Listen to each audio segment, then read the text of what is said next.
Welcome to Artist Tales, podcast that features and celebrates artists from different walks of life. I'm your host, Heather Martin, and in this episode, we're exploring the fascinating world of a man whose art is built not with brush or pencil, but with the typewriter's rhythmic punch. Joining me is James Cook, a London-based artist who crafts intricately detailed portraits, cityscapes, and architectural wonders, using nothing but vintage typewriters. From Essex roots to architectural studies at UCL's Bartlett School, James's journey took a remarkable detour during the pandemic, when clattering keys became his medium of choice and artistic voice.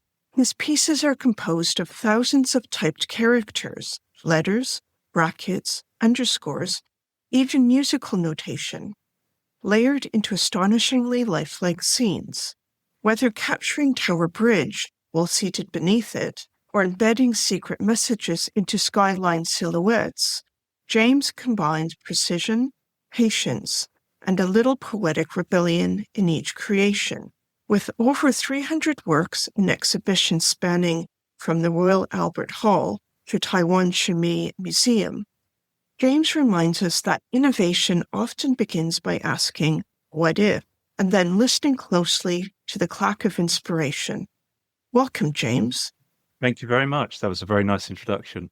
Well, you're such an interesting artist, so I think it does you justice, to be fair. So I gave a bit of an introduction to you, but could you tell us a bit more about yourself and how you were drawn into doing art using a typewriter? Yeah, so I was introduced to typewriter art back in 2014. And at the time I believe I was 17 years old, and it was essentially a school project. So art class, A-level arts was where it began, and it was essentially my art teacher speaking to the class saying, okay, students, we want you all to look at artists that have used technology in interesting ways throughout history. And we want you to do a project where you basically take that piece of technology and you're able to not necessarily recreate, but be inspired by that artist and how they have applied or adapted that technology. And for me, I had originally looked at the work of David Hockney, who is obviously a renowned British artist. And somewhere in my research, I found that he had used fax machines to create digital, kind of this hybrid of analog and digital based artwork. But for me, I wanted to go down the route of using fax machines because I thought that was quite an interesting and novel concept. But it was simply because I couldn't find a fax machine that I then chanced upon the typewriter and this long forgotten history of typewriter art, which goes back to the Victorian age. And I suppose very specifically, I was captured by the work of Paul Smith, who obviously most people, when they think of the name Paul Smith, they think of the fashion brand. So there was an American artist by the name of Paul Smith who was born around the turn of the 20th century. And he, unfortunately, was born with cerebral palsy. And because of his condition, his parents gave him a typewriter at a very early age because they wanted him to learn to read and write. And essentially because of his condition, he struggled to hold conventional writing tools like a pencil or a pen. So what the typewriter enabled him to do was give him that mechanical control that he didn't have through the mechanism of the typewriter, simply by pressing the keys with his fingers. But what Paul Smith actually found through typing was that he had this passion for art that was untapped up until that point. And for him, this was his methodology for being able to express his creative side was through the use of the typewriter. And it was this journey for him which spanned round about 70 years. So eventually, Paul Smith moved to a retirement home in Maryland, somewhere in the state of Maryland in America. And the walls of the care home where he lived are covered in all of his drawings. This was a lifelong project of his, creating art with typewriters, because he absolutely loved it. And he became quite famous for doing it as well.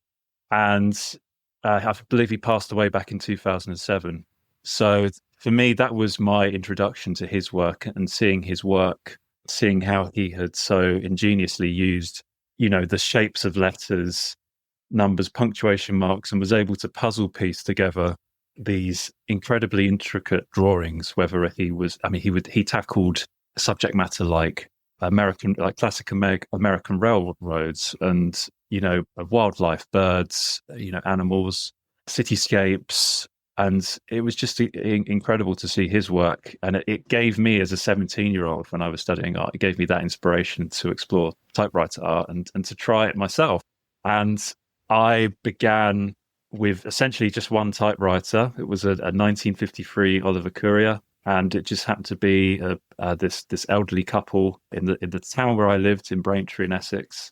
They overheard me and my dad. We were basically going to every antique store, charity shop, hoping to find a typewriter, and not to any success. And it was only the fact that we were talking to somebody working in a charity shop. This elderly couple basically overheard us and said, "Oh, we've got a typewriter we can sell you." And so they wrote down their address on a piece of paper and paid £15 for it. And that ended up being quite a good investment for me, because that was the catalyst for what has now become my career as a full-time artist. And I've ended up producing probably about 50 drawings with that first machine. And I basically learned everything that I needed to know to get myself started producing drawings in this very quirky, unusual medium. So you've gone from a 17-year-old starting out using typewriters to create art. So I mentioned in an introduction that you went to UCL, or the Bartlett School at UCL, to do architectural studies. So why did you choose to do that rather than maybe an art degree? Yeah, so when I was 17, the typewriter art project was perhaps, I don't know, one aspect of, a much broader course that I was studying. So because it was A-levels, I had specifically picked subjects that I thought I would need to take in order to get into UCL to study architecture. That was my main career goal. So ever since the age of 5, I've had a fascination with buildings and I've loved drawing. So I kind of knew from an early age, I thought I knew from an early age that I wanted to be an architect because I had this passion for drawing buildings. Although I have to say what I've learned much later in life is that whilst I have a passion for drawing buildings, I don't necessarily have an interest in designing them. And you kind of need that to be an architect. So, but it was a good experience. And I liked the idea that, okay, so perhaps it seemed such a ridiculous idea, or so I was led to believe by many other people around me, that being an artist full-time was not a sensible career choice. And so the compromise was to be an architect, I suppose. That was kind of my mindset. I knew that I wanted to draw buildings, and being an architect was the way to do that. So I studied at the Bartlett School of Architecture from 2015 until 2000. When would it be? 2021. So just after COVID.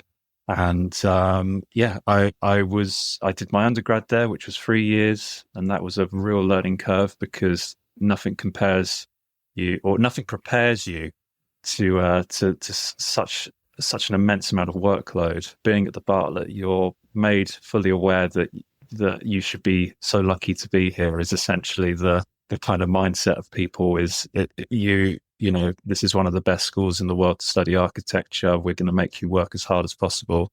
And that was definitely the case. And there's definitely some aspects of studying that I have taken on into my career as an artist, that work ethic. I think everybody has varying ideas about what hard work is, and depending on who you are, that is hard work. But yeah, nothing really prepares you for the Bartlett. It's a real exercise in tolerance, and for all the good and bad reasons, actually. But I think when I finished my degree in 2021, I quickly realized that, like a lot of people, unfortunately, during COVID, a lot of people were perhaps reevaluating what they wanted to do with their lives. And for a lot of people, it looked like working from home was the only solution for them. I graduated working from home because all the universities were closed. So I took a leap of faith when I graduated. I decided, well, there's nothing to lose here. I'd quite happily give this a shot. And in the background, I'd already had typewriter kind of sort of whirring away as it was like a hobby. It was more than a hobby, to be honest. It began as a hobby because I loved doing it so much after I finished it as a subject that I just simply studied at school in A-level art class. it became a hobby. And then when I was at university, I quickly realized that my degree was so incredibly time intensive. And as we all know, London is a very expensive place to live, especially for a poor student like myself, although I was at the time. And in order to afford the rent, I was doing commissions, and I was grafting in the background because I knew that I didn't have any time during the day to hold down a regular job, whether it was working in a cafe or, could be anything as a typical student-based job. So I decided to do typewriter art and basically make myself known online to people to say, look, I'm here to be commissioned. If people want family portraits or pictures of your house, I'm here. I can turn those images into typewriter art for you. And that was essentially what paid the bills. So I was very lucky that I had that skill that I'd learned at studying A-levels to be able to take that on into my university degree so that I could afford to study architecture, thinking that that's what I would end up doing. And finding myself quite surprised to be coming back to typewriter art again as a full-time gig many years later. And in a way, you're proving people who perhaps were a bit skeptical that that was a career choice. You're kind of proving them that actually it is a viable career choice or career path. I would say so. I think probably one of the biggest things that I've learned about being an artist is you don't need other people to tell you, or you don't need to step up. You don't need other people to put you in that place, because I do take pride in the fact that I don't have an agent. I don't have anybody else around me that has been able to put me, I haven't had to jump through hoops basically to get where I need to get to earn a living. Social media gets obviously a bad rap all the time. And my whole business is essentially based on social media. And I like to think that Instagram is kind of a safe space for people when they come and find my work, because social media obviously can have it can be controversial, it can be dividing, but essentially what I'm producing is artwork and it's there for people to enjoy. And it's that kind of escapism. People, just by chance, most people just find my work, they're scrolling through Instagram or TikTok, and suddenly they come across one of my videos, and it makes them happy. They like seeing the work. They like seeing the cityscapes that I'm able to type, or portraits. And they like the kind of therapeutic rhythmic sounds of the typewriter in the videos. It's very kinetic and it's almost performative, the way that the videos I put together, the way that I display the work. You have obviously the mechanical sounds of the typewriter, the ding of the bell and the carriage return. So there's all of these elements that come together, make these very engaging videos. And yeah, it's for me wholeheartedly, it's Instagram that has really sustained my business. And it's the way that most people find my work to begin with. And yeah, after a while, I set up my own website and started selling my own prints. And I quickly realized that, oh, okay, this earns a lot more money than, a part one architect student or a part one would earn as a kind of starting out in an office in even in London, working as an architect or an architectural assistant. And for me, I didn't want to kid myself that, architecture is a more serious route. I didn't want to kind of pretend that I was satisfied with that career path, because I'd had enough experience by that point when it came to graduating from university. I'd already worked in several offices in London, and some of them were okay experiences, some of them were great experience, but I didn't feel like it didn't feel like a good fit for me. It wasn't enough for me to think that I was happy with what I was doing. And finding that I could basically become self-employed and spend all day drawing with typewriters was, it's just been an absolute joy. Every day I don't get bored of sitting at a typewriter drawing. It's because people say, well, how do you have that enthusiasm? How do you keep going? What is, and for me, I just love drawing. There's, in the same way that other people love sports, you don't need to find the energy always if it's something that you really love doing.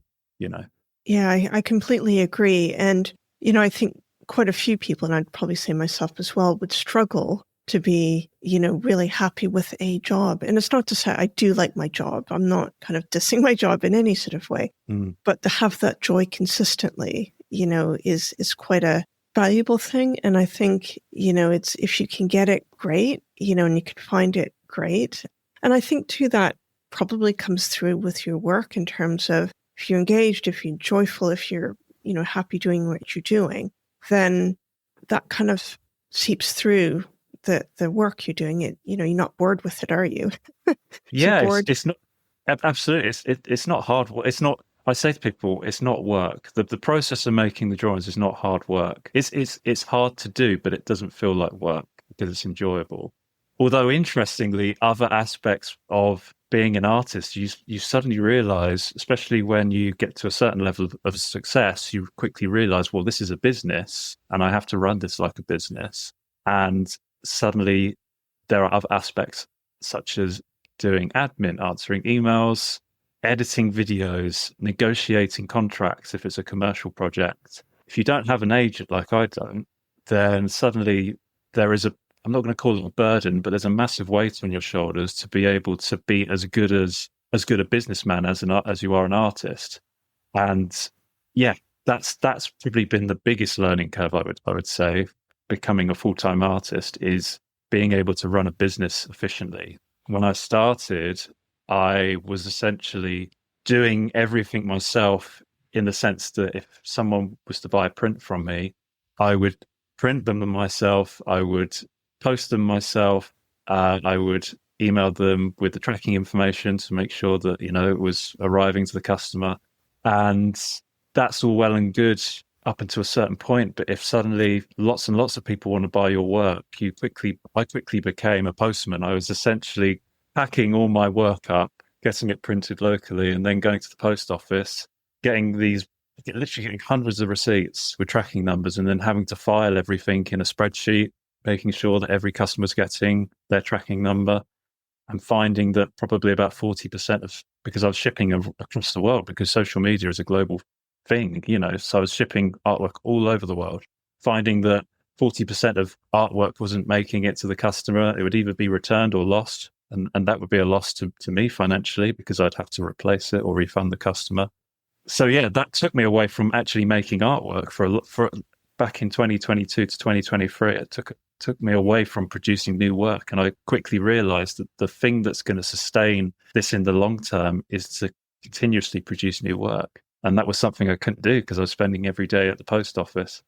I've had to make some changes. Fortunately, there are businesses out there that when you are an artist, that there are businesses out there that can support artists with fulfillment services. So they will contact you and say that we know you're on Instagram and we know that you've clearly got a website and you're selling artwork already to customers directly. We can take care of that. We can do the printing and the packaging. We can do it all for you. And that allows you to dedicate more of your time to producing new work, because that's where you thrive. And that change took place in the middle of last year. And essentially that has freed up lots of time for me to be able to do the thing which I'm good at, which is making the art and making the videos. So even though for me as a business, I am essentially a one-man band because I run the business myself. So the website, making the art, editing the videos, everything that gets put out online, writing my own newsletters, taking all the photographs for the newsletter.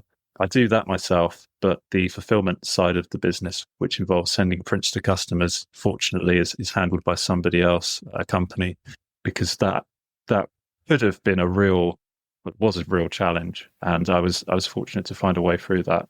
It's interesting, kind of those challenges that come up. And even, as you said, mentioned earlier, it's a learning process. You kind of had to learn the business side of things as well as being the artist. So in terms of actually creating your images, how do you approach that? How do you construct those images? So I did sort of mention, Tower Bridge, and you sat underneath and created an image of it. Do you take time to kind of construct it in your head, or is it now you have a rhythm and you just see something and you kind of know how you're going to actually put it onto the page? Yeah, I suppose it completely depends on the project. So normally, I would say nearly 60, 70% of the time. Okay, if probably it's best to say what my most popular subjects are, and that it's normally cityscapes. So if somebody sees a print on the website, it's normally could be a London landmark. It could be, I mean, the most popular subject is the New York-based landmarks. So for me, I would love to be able to go to New York and actually physically work on location. Obviously, it gets very expensive. So in those instances, I would work from a reference image. So my most successful print was an artwork called Evening in Times Square. And that was essentially a reference image or a combination of reference images that I had collaged together in Photoshop. Sometimes I use Google Earth 3D building terrain data. It's an incredible resource, Google Earth, for the 3D building, the 3D scans that they do of cityscapes. And for me, being able to capture a viewpoint that is otherwise impossible to capture with if you were to just hold a camera, because a lot of my drawings are aerial perspective. And I like to be able to have this kind of wide field of view where you see below you and you see this hustle and bustle of pedestrians and moving vehicles and traffic. And to be able to see kind of, more of a panoramic scene where you see like a cityscape and a horizon. And these are sort of things you can't capture with a camera. So it's really a collage most of the time when it's a cityscape of lots of different images put together. And then what I will do is take that image, print it out as a 1-to-1, and I'll have it on the desk next to me, and the typewriter will be right in front of me. And I'll essentially feed the paper into the typewriter, and I will swap. So typewriters, for people who don't know, typewriters, the way that they transfer ink onto the page is through the use of an ink ribbon. And as you type, this ribbon moves in very small increments, bit by bit, and kind of like an old videotape. And so the hammers on the typewriter stamp the ink onto the paper. Now, eventually those ribbons, they dry up once you've used them. And what I do is when I'm first starting out a drawing, I will use an old ribbon from a previous artwork, knowing that it will leave a very faint impression on the page. And I can essentially sketch with the typewriter. So I can loosely put in a framework, and it's almost of no consequence to the final outcome because it's such a faint impression on the page. The other nice thing about typewriters when you use them is they emboss the paper because you're physically stamping paper. It's not just a 2D object that you end up with. It's almost 2.5D. So that in itself is really valuable for me, trying to work out and trying to get the proportions correct if I'm working from a reference image. Now, comparatively, I do like to work on a location where I can. So because I'm based in London, it means that I have the opportunity to be able to visit Tower Bridge, for example, or, Greenwich Park if I wanted to do a drawing of the observatory or of the university buildings.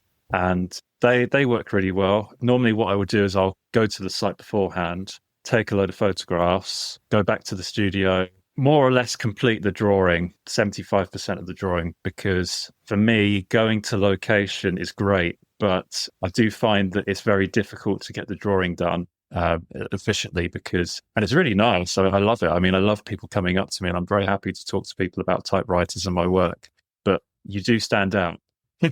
When you're sitting with a typewriter on your lap, people are curious to see what you're doing. And for me, the most efficient way to be able to complete a drawing is to get most of it done from the studio, where there's obviously zero distractions, and then to go to site, get the drawing. I'm also simultaneously getting a video from being on location. So I have a tripod set up with a camera. And that's obviously one other method for producing the work is to do a bit of it from the studio and then to do a little bit of it on location. Again, it's all entirely weather dependent. So if I'm typing a cityscape, I've typically my scheduling's pretty bad. So I always pick the worst time of year to be outdoors. And, it's either raining or it's snowing because it's December or January.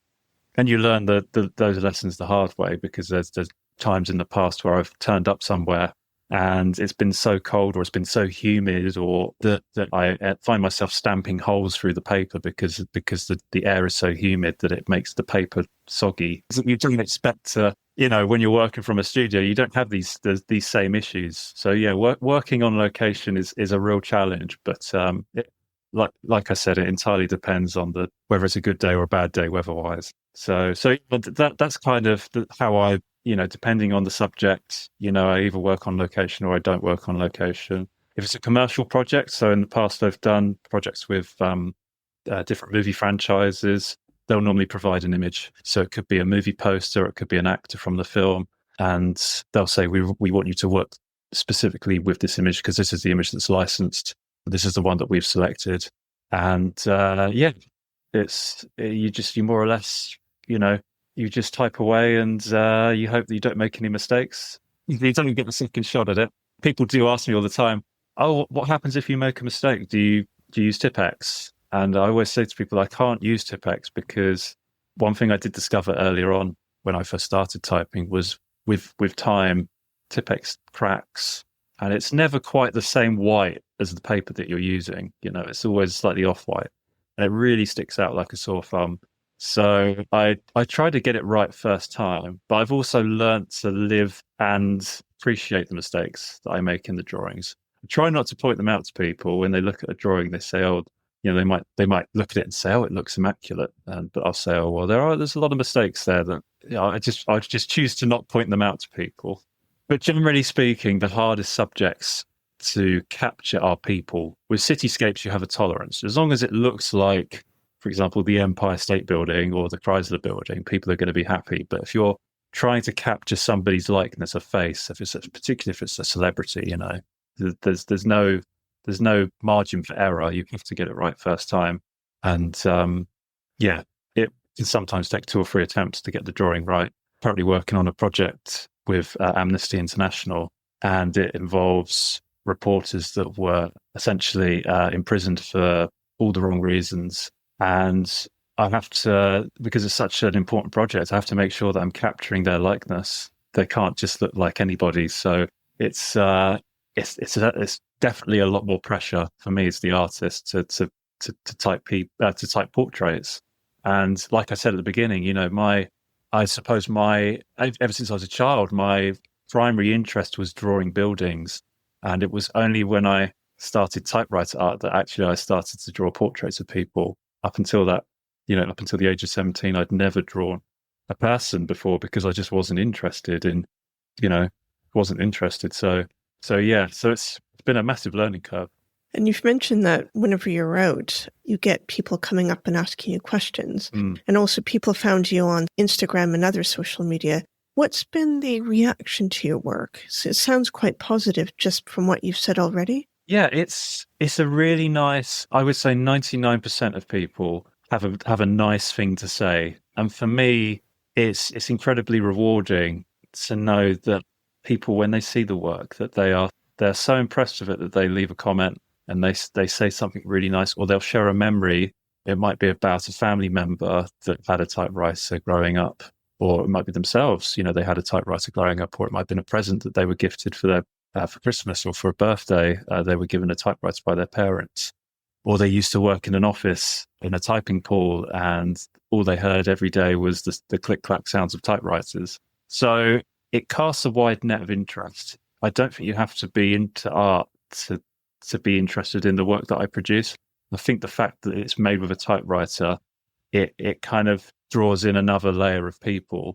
And I kind of approach it like I'm really open to people. If they send me an email and they want to ask a question, they'll be getting a response from me, as opposed to anybody else, that it will be me that's answering them. And it's just a really nice, and also like the community of people out there that are typewriter enthusiasts. I tell people, because a lot of people say, well, are you the only artist that makes drawings with typewriters? And I'm not. There are other artists out there.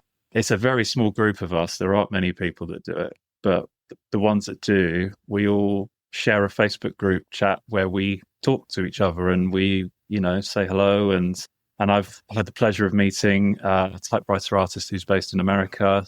She came over to the UK last year or the year before. She came and visited me at my studio, and she brought some of her drawings with her, so I got to see her work up close. And yeah, it's really nice it's just a nice community of people. It's there really isn't any bad feedback about the work that I produce because it's apolitical. I'm not there to incite political messages. For me, first and foremost, I like to produce cityscapes and scenes and I like to conceal hidden messages in the drawings. And sometimes those messages resonate with people because it might remind them of that location, whether, for example, it could be a scene in New York. And I've happened to mention the name of that coffee shop that this person who's seen this drawing visits every day because it's en route to their commute to work, for example. Or I'll put in specific key dates, and those dates might relate to, the history of a certain location. It could be, the founding of the Bodleian Library, which is a recent project of mine. I worked with Oxford University's Bodleian Library, and drawings packed with historical information about locations. They become puzzles and games for people.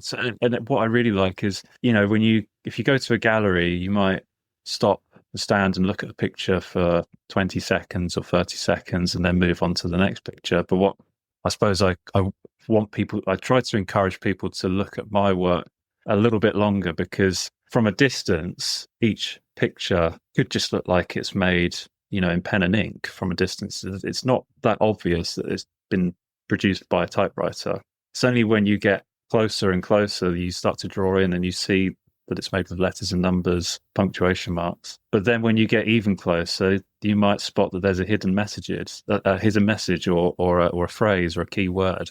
And so I like people in the comments, they'll leave a message to say what they found in the drawing on social media. They might say, "Oh, I found this message, and this is what that particular message means to me as a person."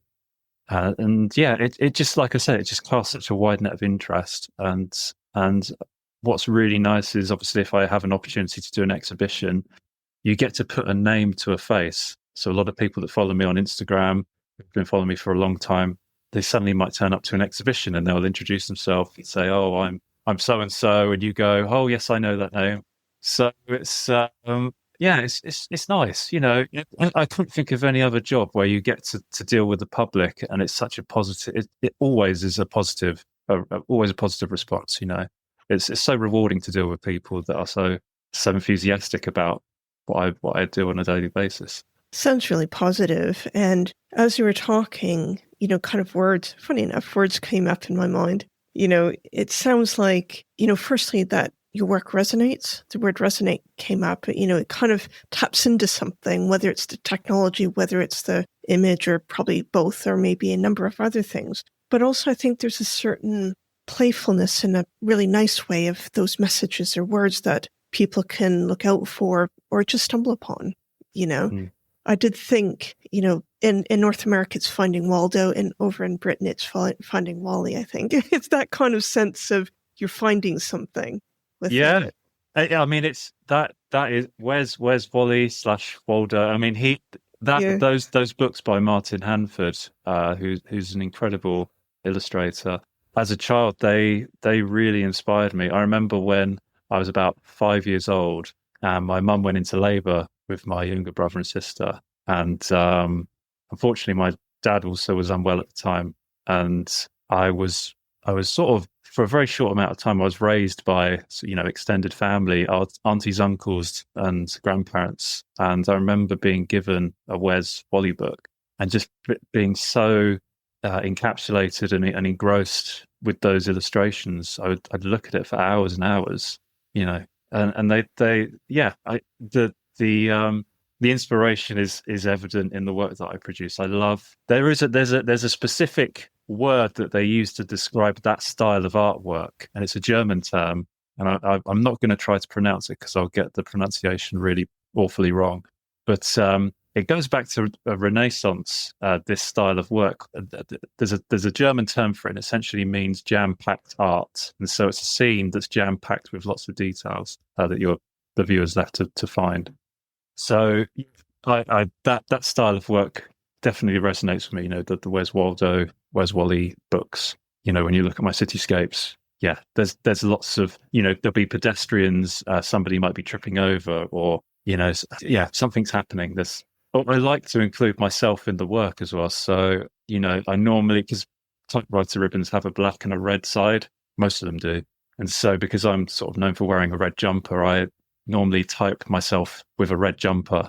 And so people are able to spot me in the drawings. So it's kind of like a meta reference, because I'll be typing the drawings, and you'll see me with a typewriter in the drawing, typing the scene, if that makes sense. It does. It's almost like finding James in a self-portrait, really. Yeah. I'm sure there's no copyright infringement involved with Hope not. Mum's the word, we won't say anything. Yeah. So what's next? Where do you think your art career will take you?